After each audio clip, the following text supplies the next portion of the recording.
Aujourd'hui, j'ai envie de partager avec toi un conseil que j'aurais aimé avoir plus tôt. C'est un conseil qui m'aurait permis de garder beaucoup d'argent, c'est-à-dire que j'aurais moins dépensé. J'aurais également gagné du temps. Je pense sincèrement que j'aurais gagné du temps. Lorsqu'on se lance dans le business en général, et là je vais m'adresser principalement à celles qui sont dans le monde de la beauté, donc comme moi, lorsqu'on se lance, qu'il s'agisse de créer notre marque ou alors d'ouvrir un institut ou encore, voilà, d'avoir une boutique, voilà, tout ce qui tourne autour des cosmétiques, de la beauté et tout ça, on se disperse beaucoup. On se disperse. C'est-à-dire que lorsqu'on veut créer la marque, on veut avoir toute la gamme avec tous les produits à l'intérieur. Lorsqu'on veut peut-être ouvrir son institut, on va vouloir proposer toutes les prestations, c'est-à-dire qu'on va vouloir faire toutes les nouveautés qui existent. Ou encore, lorsque vous décidez de promouvoir vos services, c'est-à-dire que vous voulez peut-être devenir prestataire de services à domicile, peut-être dans le domaine de l'esthétique, vous voulez tout faire. C'est vous qui voulez faire les massages, c'est vous qui voulez faire les l'onglerie, c'est vous qui voulez faire peut-être les cheveux même parfois, parce qu'après, finalement, on se rend compte qu'elles font tout. Et honnêtement, l'un des meilleurs conseils que j'ai eu à un moment donné et qui m'a non seulement beaucoup aidé, qui a aidé également beaucoup de personnes avec qui j'ai souvent discuté, avec qui j'ai souvent travaillé, c'est de vous spécialiser, de se spécialiser.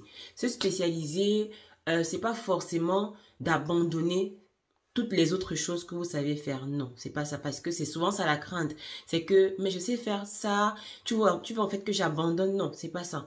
En réalité, choisir une niche, décider de vous focaliser sur un sujet, ça va vous permettre parfois d'aller plus rapidement. Qu'il s'agisse même de produits ou de services. Prenons l'exemple de produits. Si vous décidez de lancer par exemple une marque de soins cosmétiques, vous n'êtes pas obligé de lancer des crèmes, des sérums, des nettoyants en même temps. Vous pouvez vous concentrer uniquement sur des sérums par exemple.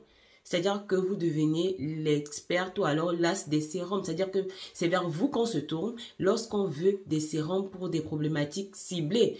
Ça n'empêche que vous sachiez, par exemple, concevoir, par exemple, des crèmes aussi, des nettoyants. Donc, ça n'empêche. C'est simplement que vous avez choisi votre couloir et vous vous concentrez dessus. Non seulement vous allez vous développer plus rapidement parce que on va vous reconnaître pour cette compétence-là, mais vous allez voir que vous allez moins dépenser parce que vous n'aurez pas besoin de dépenser pour d'autres produits.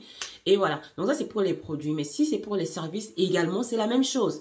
Aujourd'hui, que vous soyez une prestataire de services dans le domaine de la beauté, même pour le maquillage, vous n'êtes pas obligé de maquiller tout le monde. Vous pouvez décider de maquiller uniquement des personnes qui vont se marier. Vous pouvez décider de maquiller uniquement des personnes qui ont des problèmes de peau. Vous pouvez décider de maquiller, en fait, vous pouvez choisir votre niche. Comment on choisit sa niche? Oui, ça c'est encore, on va dire, un autre débat. Mais toujours est-il que concentrez-vous sur une chose au départ. Vous pouvez agrandir, vous pouvez évoluer vers d'autres domaines. Mais lorsque vous êtes déjà assis dans un principal.